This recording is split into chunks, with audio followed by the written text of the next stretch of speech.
Hello, my name is Monica Robinson, and I am a member of the National Organization of Black Women in Law Enforcement Incorporated Philadelphia chapter, also known as Nobly. I will be your moderator for our chapter's Let's Talk series, where we'll have conversations with women of color in law enforcement. On this first day of Black History Month, we will talk with Trailblazer Sheriff Rochelle Balau. She is the first woman and African American woman sheriff in Philadelphia's Sheriff Department's 181-year history.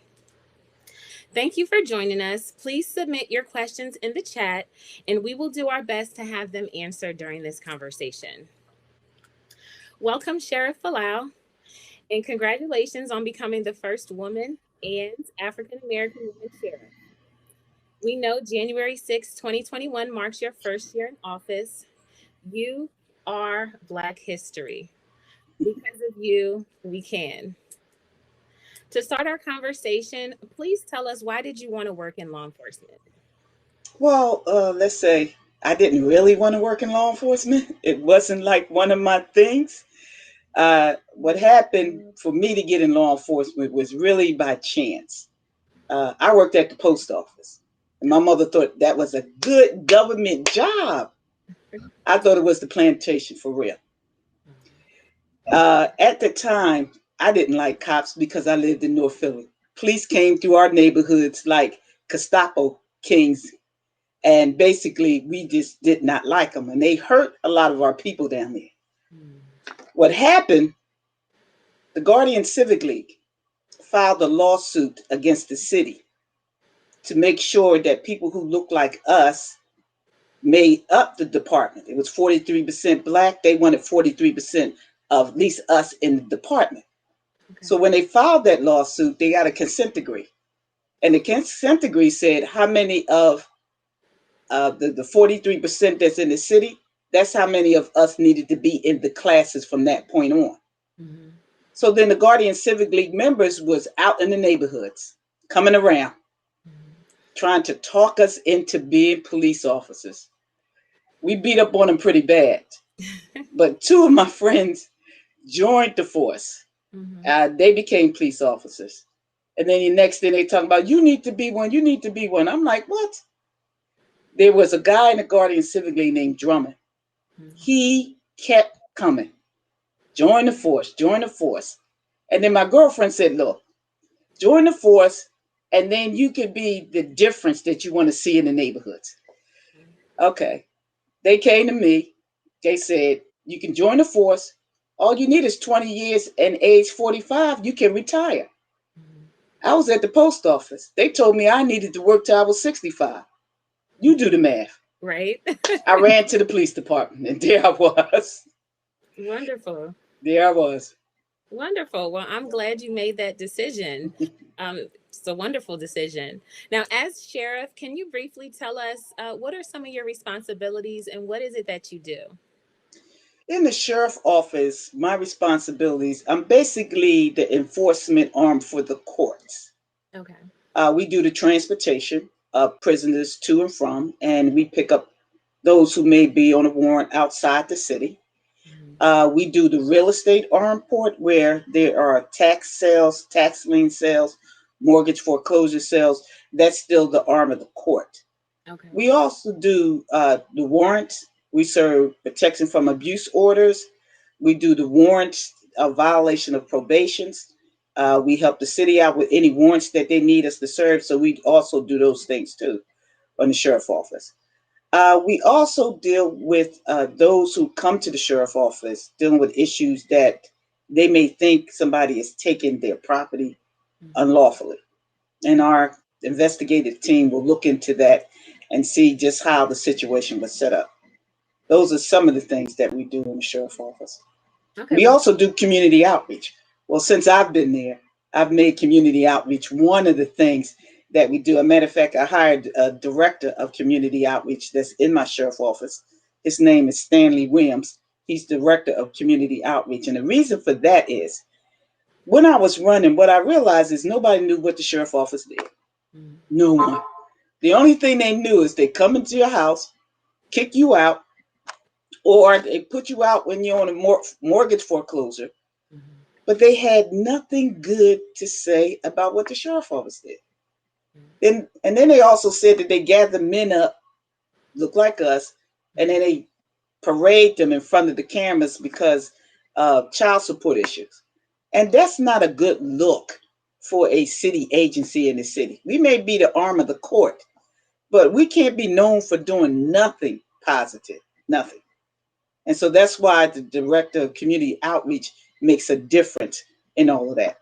We educate the community now on what the sheriff office does. And though we are the arm for the court, we also educate families that may go through that situation dealing with their homes, Mhm. give them all the information on how to keep their home, give them all the information on all the agencies that they can go to help them save their homes. Well, that's wonderful. I'm glad that you have created that or placed that person in that position so they can better educate the city, and hopefully many are learning more about it as they watch this video today.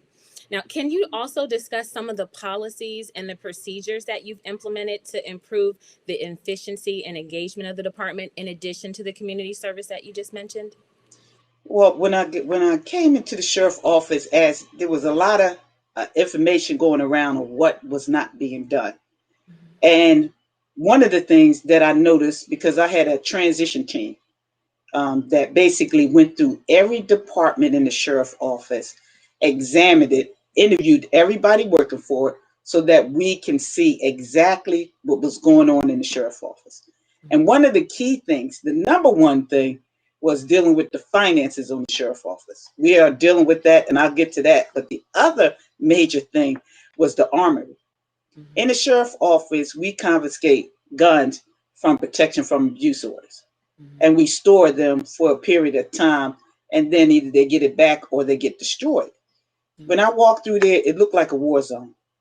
Oh, wow. Everything was everywhere. Mhm. Me being 27 years on the police department knew from the door that was unacceptable. Mhm. Unacceptable. So once I got in there on January the 6th of 2020, my chief deputy order, his first order was get in that armory and clean it up and Mhm. get those things in order. Because I've guns in a file cabinet. What?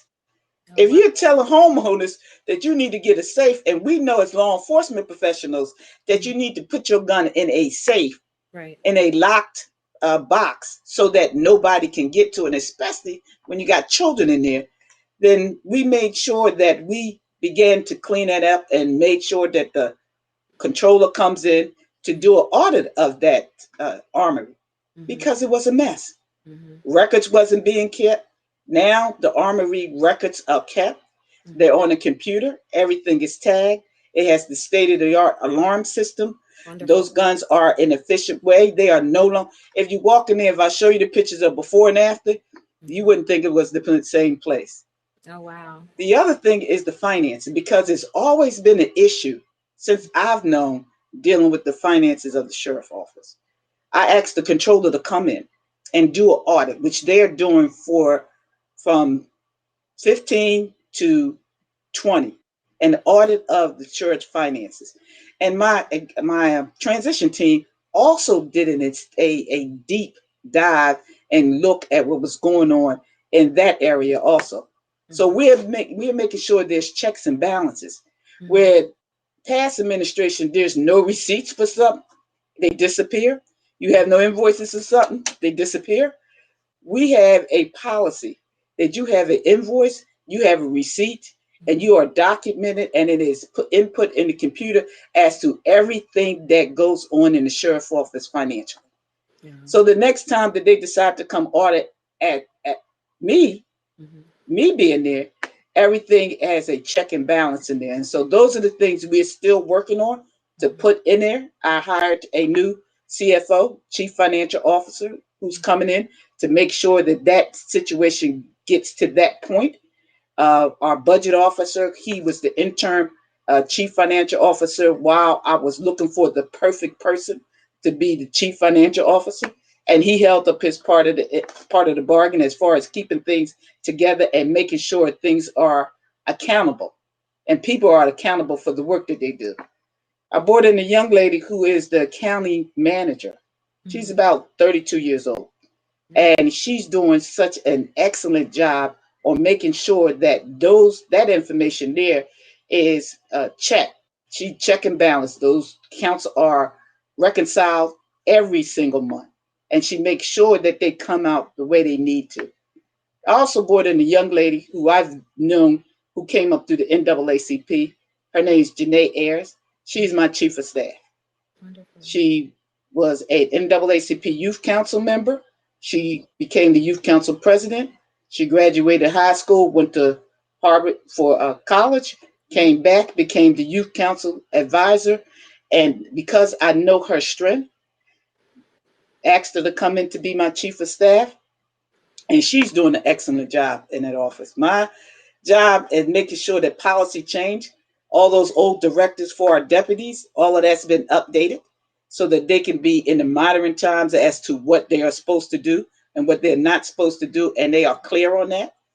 For the first time ever, I promoted from within a chief deputy of operations. His name is Vernon Muse. He's the chief deputy of operations. He worked in every department in that sheriff office. And so now he's the chief of operations to make sure that that sheriff office and everybody that works under them do their job to the efficiency that they need them to do, to the T. He is excellent. That's a weight off my shoulders. And everybody is more like now working together than what it was before.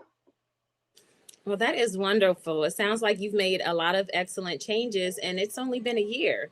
So we look forward to seeing what you're going to do for your next years in office. How about take a break?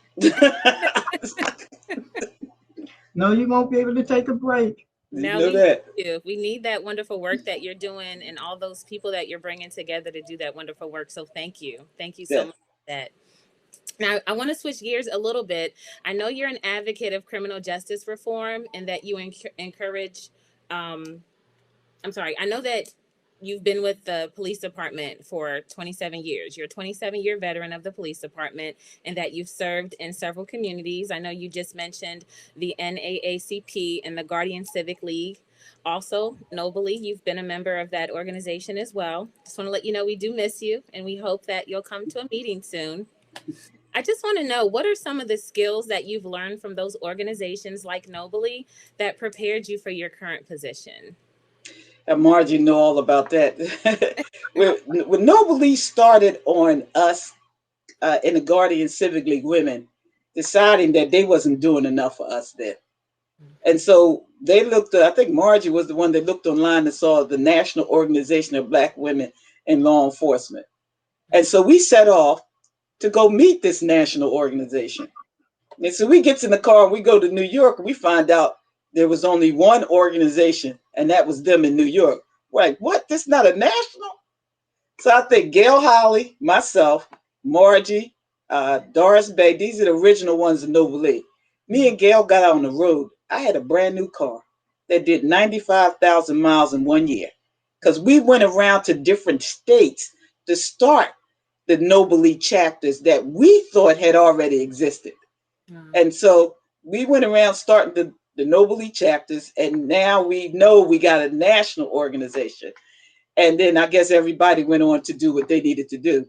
Noble League, the NAACP, I was also vice chair of the National Black Police Association, and now National Association of Black Law Enforcement Officers that I am a part of. Basically, were the organization and the catalyst to tell me that what was wrong in law enforcement was not just in my head. What I saw was not just in my head.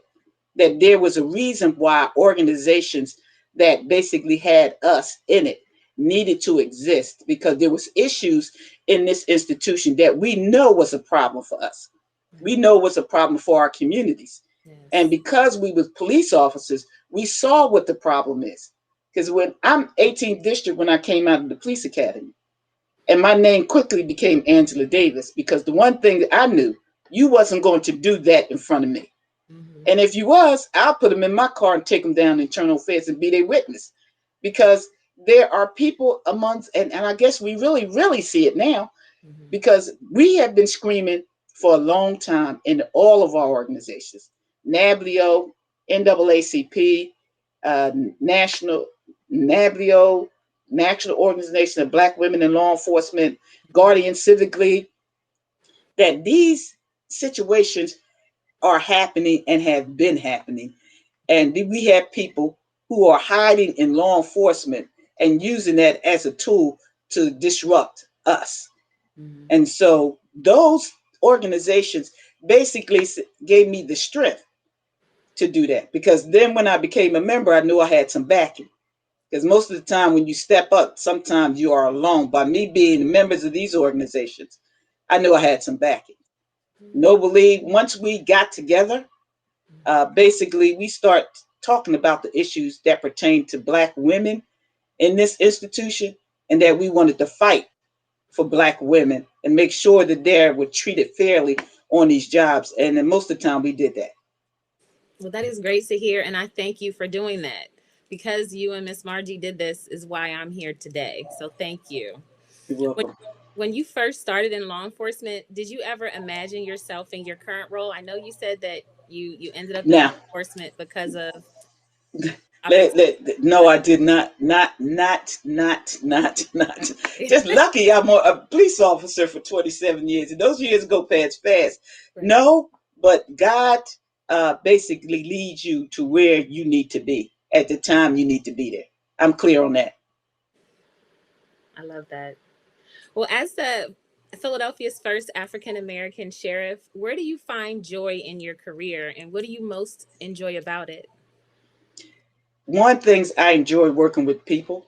Mm-hmm. I love working with the community, and I am in a position now to give women who Mm-hmm. look like me an opportunity. Yes. And the younger women who most people seem not to want to give, because they try not to give it to us, but to give an opportunity for them to be a part of these institutions and make a difference.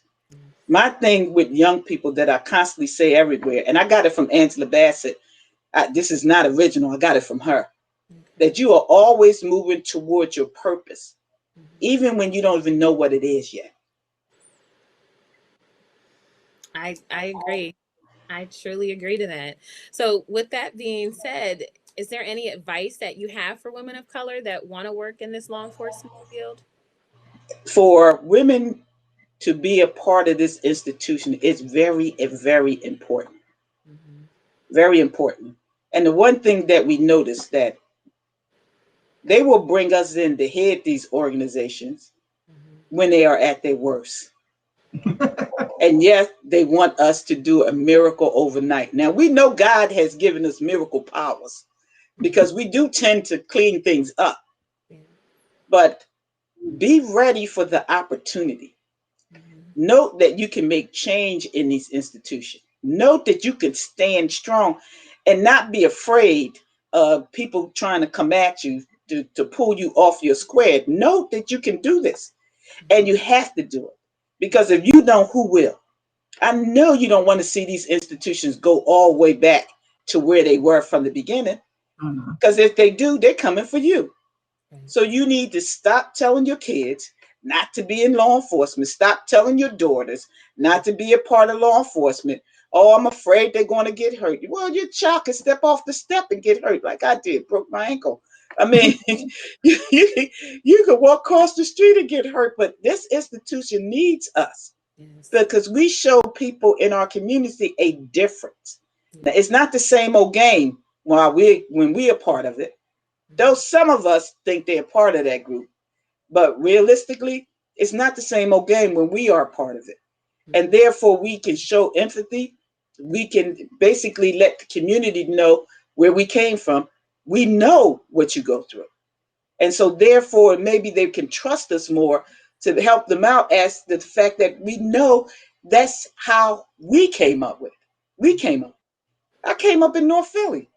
I'm Mm-hmm. about change. I'm about making sure that when I get amongst my people, I'm going to give you the straight up truth, and I'm going to treat you fair. And I'm not a part of any group that feels as though that I got to treat you any different. Treat you with dignity and respect. Yes. We have to do this job.